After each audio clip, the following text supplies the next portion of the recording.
আমরা দীর্ঘ 2009 সালের পরের থেকে মেয়েদের, সুন্দরবনের মেয়েদের এম্পাওয়ারমেন্ট করার জন্য চেষ্টা চালিয়ে যাচ্ছি। আমাদের সংস্থা Sandeshkhali Maa Sarada women and rural welfare society, আমি কর্ণধার সুভাষিস মন্ডল।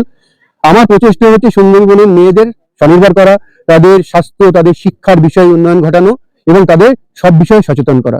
সেই উদ্দেশ্য নিয়ে আমি এখানে এসেছিলাম। তো আমি এখানে এসেছি এই যে কোঠাবাড়ি আদিবাসী এরিয়াতে। আমি খবর পেয়েছি আদিবাসী এরিয়া এখানে অনেকটা আছে, তারা এখনো হয়তো সেইভাবে সচেতন নয় স্বাস্থ্য বিষয়ে।